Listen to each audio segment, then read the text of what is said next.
Your kids need responsibility, not just free time. Homestead life gives the perfect setting for this, but it doesn't happen automatically. If you're a mom who dreams of that homestead life you see on Instagram, but you feel like you'd need an extra 12 hours in your day to make it happen, along with another set of hands, then Simply Living Homestead is for you. Hi, I'm Amanda, wife, mama, and milkmaid. I've learned the secret to simplifying my time and homestead to make room for the moments that matter. If you're ready to get time back in your day, manage your home with ease, and train your children in the way they should go, grab your pitchfork and planner, friend. Let's get to work. Hey friend, would you take a few minutes to write a 5-star review on Apple Podcasts? By doing so, you would let me know just how much you are enjoying the show and help get these episodes into the ears of women who are struggling with the same things you are. Go to simplylivingHomestead.com/review or tap that review button on your Apple Podcast player. I'm excited to hear from you. Welcome back to the Homestead. Today, we are going to be talking about involving your kids on the farm every single day.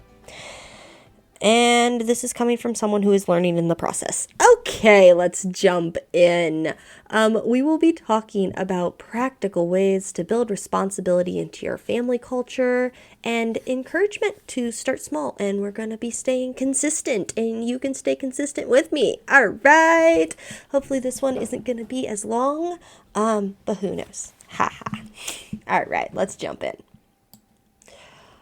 My son, we have one.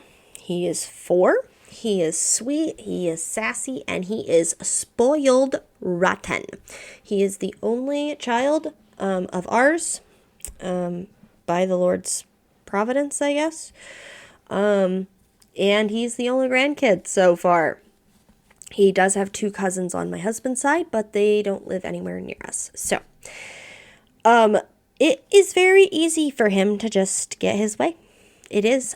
We are very busy. We have a lot of things going, and I'm sure if you are homesteading that you also have a lot of things going. And something that my husband and I realized here recently was that he was completely untrained in responsibility. And I do believe that a 4-year-old can handle a certain amount of responsibility. I don't know that they can handle full ownership without overseeing, but that's where you come in. You are the manager here, and that's where I come in, and I was not doing a very good job. Everything was being handed to him, and he just simply didn't grasp follow through. Like, sometimes he would do a thing that we had asked, but the "no, I don't want to" wasn't met with a whole lot of resistance from us. We just kind of let him do his thing. And recently, sorry child, he's been a bit of a brat, and it's my fault. And it's my fault. So today we are going to I'm going to just be sharing a little bit about what we are doing right now to start teaching responsibility, and then kind of talking through farm chores, teaching life skills, So, what have we been doing? Well, when we realized this, one of the first things that I realized that he needed to be taking part in was our evening reset. Now, we are going to have a episode dedicated entirely to the evening reset in about a month. But just as a quick recap, the evening reset happens immediately after supper. Everybody stands up from supper, and we reset the house. We reset the kitchen, the dining room, and the main living areas. And everything needs to kind of be put back into order so the next morning we can, get up and have a fresh house and a fresh start, and it doesn't feel like we're tripping over toys, or if someone needs to walk through there in the dark, we're not breaking something, So that's what the evening reset is. The tasks for evening reset include the dishes, doing a load of laundry. It includes sweeping the floor and picking up all the toys. He can carry plates, like putting away the food and carrying plates to the kitchen, And then a lot of times he plays in the living room and picking up blankets and watering plants and that sort of stuff are all involved in the evening reset. And I actually listed out everything that my husband and I do, and he can do just about all of them. Washing dishes, still pretty hard for a 4-year-old, but if he doesn't start now, it's going to be even harder as a 6-year-old. So that I know. Yep, that's I know. Anyway, and this is the first step towards building responsibility. He also is starting to get some jobs in regards to helping feed the animals. And I need to start forcing him to come out with me and like insisting that he does his job. But for now, they've kind of only been when he's been around that I, ask him. But one of the big things that I've been doing is just making sure that when he is asked to do something that we have complete and total follow through. So farm tasks, farm chores really can teach life skills when they're intentional. They can teach a lot about the life and how the world operates and responsibility and all of these things. So a couple of things to keep in mind as you are trying to set up chores and tasks for your children are that kids do what we do, not what we say. So we can say all day that it's important to not be on our phones or it's important to make sure that we do follow through. But if we don't do those things, are our kids? No, they're not. So model consistency and follow through. The second thing is that you need reasonable expectations. So one of the words that I have been using a lot, and I did pick this up from someone on the internet, so this is not original to me, but reasonable expectations. So it is a reasonable expectation that you take care of the house, right? This is not necessarily just a chore. This is not necessarily just like a task.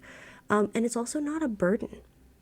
It's not something that you need to be paid to do. You live here. You help here. Like, you are part of the family. You dirty the dishes. You reap the benefits of the garden. You are going to help take part in them. And you have a reasonable expectation that you're going to be part of it. This isn't punishment, okay? I don't think that chores should ever be done in punishment, with one exception, and that isn't the exception that if the child has been instructed to do a chore and they are whining and complaining about it, that chore can get bigger. So that punishment is a direct result of their actions. But I am never going to give them a chore that isn't a direct result of their action. So if he breaks a window, for example, which we have not had to deal with, praise the Lord, and I hope we never do. But if a window was to break for some reason, he would not get chores that are not related to that. He would get a task of helping clean up the window area that is safe for him to do. Okay, so like I'm not going to make him clean up tiny pieces of glass. That's not safe for a 4-year-old. But if he was 8 when he did this, yeah, he'd absolutely be cleaning up the glass. He'd be helping replace the window. Like, that would be a direct result of his actions. But he's not going to have to wash the dishes for a week because that has nothing to do with his actions. But if he's washing dishes and he's whining and complaining that he doesn't know how, or he can't do it, or this is too hard or too difficult, then my language quite literally is, that just means you need more practice. And if it continues, then guess what? He gets to clean the whole kitchen, right? That is a direct response to his actions, and that teaches responsibility. That teaches, being able to see and do and know what is part of the tasks. Your children, depending on their age, can do a lot of things, and even the smallest ones can do things. The younger you start, the better. I did not start when I should. Okay, I really didn't. If the Lord ever blesses us with another child, you better believe we are starting way younger doing some of these things, because it's going to be so much easier. It is. It's going to be so much easier to train up a toddler that's like 2 and wanting to help, and you give them small things to carry, and you give them a rag to wipe down the table, and every routine that you have, every routine stack and anchor routine and all of these things that you have, there is something small in there that you can dedicate to your small people, and there's stuff in there that you can dedicate to your bigger people in your home. The dishes, the laundry, caring for the animals, taking care of the land, like taking care of their room, taking care of parts of the house. Like, they are capable of it. When you break things down, a lot of tasks really aren't that hard. And one of the traps I found myself in, especially the last couple of years, or 2 traps really, was one, it's just easier if I do it myself. And yeah, it probably is. And part of what we're talking about here on the podcast is how to find space in your day so that you have the time to train your children. Okay, that's what we're going to be talking about. That's where my passions really are leading. But the other thing that I often found myself doing is that I thought that the task was too big, that it was too hard, that there wasn't anything he could do anyway. And I'm now realizing that I could break the task down further and find something for him to do. I really could, and I just didn't take the time to do that. So start young and grow steady. Toddlers can fetch and carry and follow. And then make sure that you set clear boundaries. Avoid rescuing them. They can do it, right? One of the big things that my 4-year-old is doing right now is really trying to play into this, I can't do it, I'm not strong enough. And I know perfectly well that he is plenty strong enough to do something. And there's 2 reasons for them doing this that I have come to understand. There might be more. One of them is a bid for attention, but the other is that humans seem to be naturally predisposed to want to get out of the responsibility. And it is our job to teach that responsibility. So just something to keep in mind. And then you're going to gradually increase that responsibility with age. So last week, we talked about ownership of a task. And I believe that your children should take ownership of tasks. And I haven't gotten to the age that I feel like he can have ownership of it. I need to still be there and very much manage what he is doing and check that he did his work correctly and, that sort of stuff. But as he grows, the goal is that I'm not going to have to check that as much. But you are still the manager. You are still responsible for that task, but they need to feel like they have ownership of it. And this tip was shared with me by someone who has raised a number of children and I believe is extremely knowledgeable on the subject. She said that she requires a review of their task every time they do it. So if the children were to go out, said child was to go out and do the chicken chores. Okay, so that's the chore stack, that's the routine stack that they were supposed to take part in. They are supposed to come back when it is finished and give a report of what happened.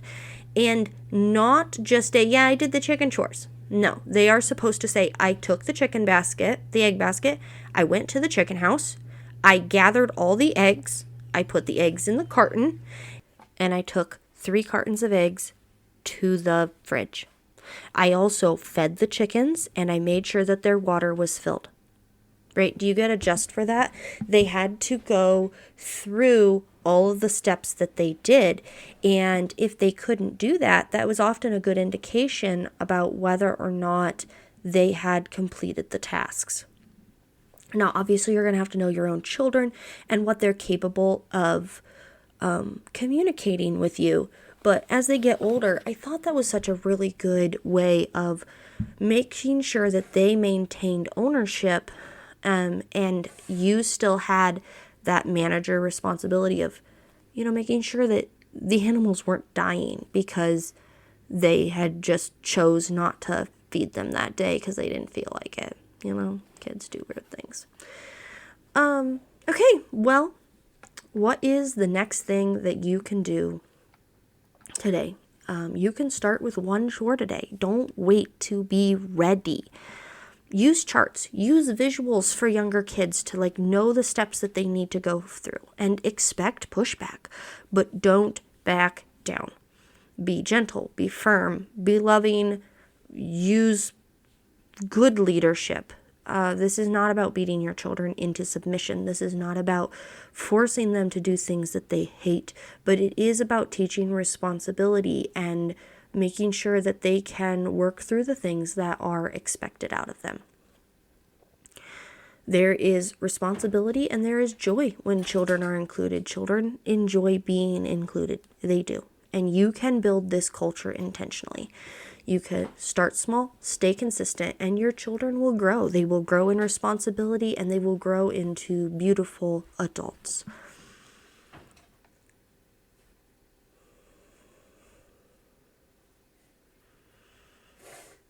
If you would like some help figuring out some routines for your family to take part in, if you would like help figuring out your time blocking, your time zones, and the systems that you're going to use, I am offering one-on-one coaching sessions. For now, you just have to email me and say, hey, Amanda, I'd love to talk to you.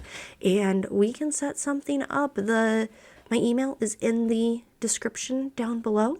And I think I will probably still have my marketing research survey down there. Maybe this will be the 3rd or 4th week that it's running.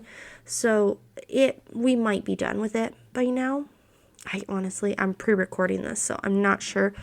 But if it's down there and you haven't filled it out, why not? Why not? You can help tailor the way that this show is taught and the things that we're going through here. So I would encourage you to do that. Until then, I hope that you have picked one chore to involve your children in and one task that they can start taking ownership in, and then you can start building on top of that. I hope this episode has been an encouragement to you, friend. Have a great day, and we will see you next week. Hey neighbor, I hope you enjoyed today's episode. If so, would you take 30 seconds and share this episode with a friend who is knee-deep in their own homestead? Also, please leave me a rating or a review on Apple Podcasts. It thrills me to know that this podcast is helping you. Keep watching those sunsets, friend. I'll meet you back here on the homestead soon for another episode. See ya!